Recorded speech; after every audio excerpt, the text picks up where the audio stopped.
আসসালামু আলাইকুম। আমি আইরিন। ছানা ছানা মিষ্টির আরেক নাম।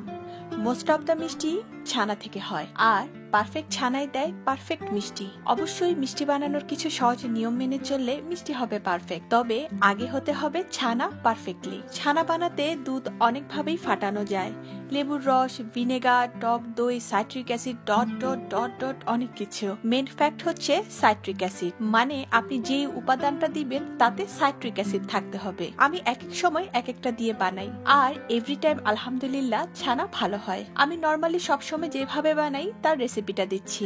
আমি আজকে 2 লিটার দুধের ছানা করব। মেজারিং কাপের 8 কাপ নিয়েছি আমি তরল দুধ, মানে 2 লিটার।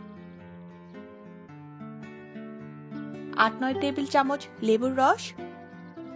চুলায় দুধ জাল দিতে দিব, একটু পরপর নেড়ে দিব যাতে নিচে লেগে না যায়। দুধ উতরানো শুরু করলে লেবুর রস দিয়ে দিব আর চুলা কমিয়ে দিব। দুধ ফেটে সবুজ রঙের পানি আর ছানা আলাদা হয়ে গেলে চুলা বন্ধ করে দিব। আর এই সবুজ পানি দিয়েও কিন্তু দুধ ফাটানো যায়, মানে ছানা তৈরি করা যাবে। এখন পরিষ্কার একটি কাপড় স্ট্রেনারের উপর রেখে ছানার পানি সহ ঢেলে দিব। ভালো হয় পানির ট্যাপের নিচে রাখলে ধুতে সুবিধা হবে। ঠান্ডা পানি দিয়ে খুব ভালো করে ধুয়ে নিব।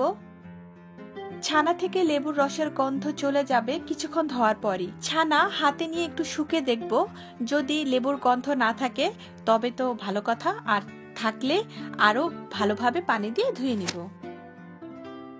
এরপর এইভাবে মুড়িয়ে চেপে চেপে পানি যতটুকু পারবো বের করে নিব।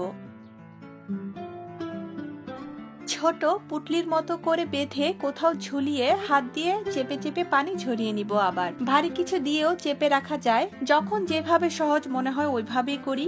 মোট কথা ছানায় পানি থাকবে না, এখন যেভাবেই পানি ঝরাই না কেন। হাত দিয়ে চাপতে চাপতে পানি কমে আসলে 3-4 ঘন্টা ঝুলিয়ে বা ভারী কিছু দিয়ে চেপে রেখে দিলেই হবে। প্রায় 4 ঘন্টা পর ছানা তৈরি। ছানাতে একদমই পানি নেই, ঝরঝরা আর সফট হয়েছে। এরপরও যদি মনে হয় ছানায় পানি আছে, মানে ভেজা ভেজা লাগছে ছানা, তবে প্লেটে বিছিয়ে নিয়ে ফ্যান বা নরমালি রেখে দিলেই হবে। 4-5 ঘন্টা রাখলেই হবে, পানি শুকিয়ে যাবে।